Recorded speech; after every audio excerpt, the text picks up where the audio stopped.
Our planet is reeling under the impact of climate change. Glaciers are melting at an alarming rate. Landscapes are being drastically altered. And this is impacting the lives of migrating cranes. These majestic birds usually fly from Scandinavia to warmer places to escape the harsh winters. But global warming has caused a significant shift in their migration route. France's Lac de Dere, which was once a stopover, has become a destination for these migrating cranes. And though the change in migration route of these cranes may seem harmless, it comes with its own challenges and threats. Our final report brings you the details. For a long time, France's Lac de Dere was just a fleeting glimpse for hundreds of thousands of migrating cranes.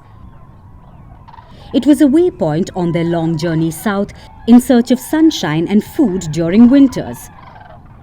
But now, this French reservoir is playing a new role in their lives. Climate change has transformed this French lake into a winter haven for these migrating cranes. Each year, these majestic birds traditionally journeyed from Scandinavia to the sun-drenched lands of Spain and North Africa to escape harsh Scandinavian winters. But as the planet continues to warm up at an unprecedented rate, their travel plans are changing. Now, tens of thousands of these migrating cranes spend Europe's coldest months around Lac de Dere. And each year, the number of these majestic birds migrating to this French reservoir is increasing. The cranes are opportunistic birds, in the same way that we are, meaning that at a given moment, we get as close as we can at a given moment. They said to themselves, here, we've created a hotel for them, with the creation of the lac du derivative. All around, we've modified the agricultural landscape by introducing corn and other cereal crops.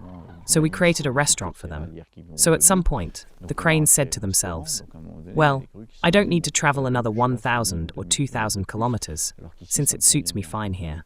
So from the 80s onwards, we had the first cases of wintering, meaning that the cranes ended their migration route here.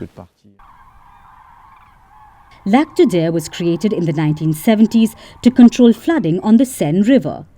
Earlier, during winters, the lake was too cold to be used as a shelter by migrating cranes. And this includes both the common cranes and the sandhill cranes. However, global warming has drastically altered the landscape. In recent decades, the rising temperatures, which are often attributed to unbridled human activity, have transformed Lac de Dere. The French lake's once frozen islets are now a perfect winter habitat for these majestic birds, and the surrounding fields offer a reliable food source. This French reservoir has become an unintended humid zone for the cranes on their migration route. Now, these birds don't have to travel far in search of shelter, food and sunshine. Even though most cranes still travel to the Mediterranean for sunshine, the League for the Protection of Birds estimates that up to 30,000 cranes now spend winter around Lac de Dere. This number has increased tenfold over the past decade. When we started counting the lac du population, which crosses France, the migration corridor there, we were at 40,000, and today we're at around 400,000. So we've multiplied the crane population by 10. This increase is due to the fact that, first of all, the cranes have been classified. They are now classified. They have been protected. I'm sorry, they are now a protected species.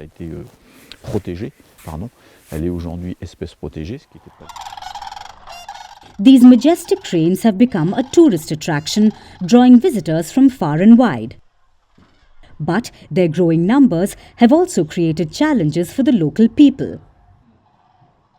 As per the local farmers, these migrating cranes eat the seeds, tear up the wheat with their feet, and make a lot of noise while landing, which disrupts the local life. Experts also suggest that migrating birds play a key role in spreading bird flu. Even though they have 3 fingers and walk, relatively speaking, they're not very heavy birds, weighing between 4 and 6 kilos.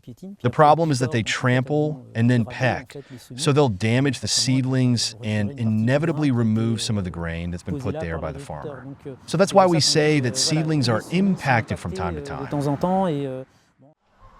The locals try their best to scare off these cranes by putting old cars in fields, or by installing a scare cannon which makes noises, or even by putting up windsurf boards.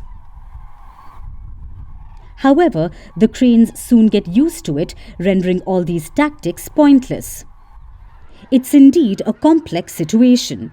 We need to protect these magnificent birds from the devastating impact of climate change, but the concerns of the local farmers cannot simply be ignored. The story of Lac d'Uder is a story of adaptation and of unintended consequences. It's a story of the delicate balance between nature and human activity in our ever-changing world. It's a story that reminds us of the far-reaching impact of climate change and the challenges we face in finding solutions that work for both the wildlife and humans. We're calling the show Vantage. We hope you like what we put together for you. Touted as the minimum from that video. India's neighbors were the first to send the special edition of Vantage live from the White House throughout this week. Yes, Hindu Mandir in we're on our way to Tel Aviv. City measure, but it's also the perfect way to drive. I don't think that Prime Minister of Bhutan, Sherin Tagwe. Welcome to 60% of the world's office, Prime Minister Modi. Divya, we were actually how are you doing? How do you like? It's been 1 year since that meeting. Iron bars separate you from the outside. Out the vote effort. Trump had, it says, and at $4.3 trillion. 300 billion by 2030. That's what we need to tackle climate change.